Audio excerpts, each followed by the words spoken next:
السلام علیکم ورحمۃ اللہ وبرکاتہ۔ Welcome to channel DQ holy knowledge. ہم آپ تمام مومنین کی خدمت میں شہادت حضرت صدیقہ کبریٰ فاطمہ زہرا سلام اللہ علیہا کی تسلیت عرض کرتے ہیں۔ بسم اللہ الرحمن الرحیم۔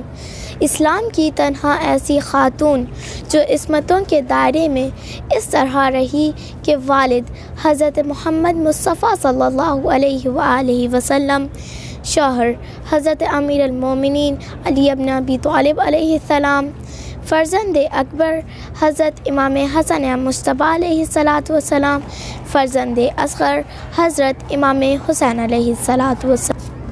یعنی اگر ہم بی بی کے چاروں طرف نگاہ کریں تو جو ہستی نظر آتی ہے وہ صاحب عصمت ہے۔ بی بی نے تربیت کے اعتبار سے ایسی آغوش میں تربیت پائی کہ جیسے خداوند متعال نے خلق حسن کا تمغہ عطا فرمایا۔ قرآن مجید نے بھی آواز دی۔ سورہ مبارکہ قلم آیت نمبر 4۔ بسم اللہ الرحمن الرحیم۔ وَإِنَّكَ لَعَلَىٰ خُلُقٍ عَظِيمٍ۔ اب اگر ہم بی بی کے اخلاق، شجاعت، صبر، پرہیزگاری، تقویٰ اور عبادت کا اندازہ لگانا چاہیں تو یہ عقل انسان کے بس کی بات نہیں ہے۔ بی بی کی ولادت کے سلسلے میں مورخین کے درمیان اختلافات ہیں۔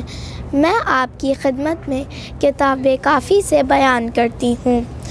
مرحوم کلینی رحمۃ اللہ علیہ نے لکھا ہے، بی بی کی ولادت بعثت کے 5ویں سال میں ہوئی ہے، یعنی آپ کی زندگی ٹوٹل 18 ایئرز تک کی تھی۔ اس کے بعد پیغمبر کی شہادت ہوئی اور پیغمبر کی شہادت کے بعد آپ کی شہادت واقع ہوئی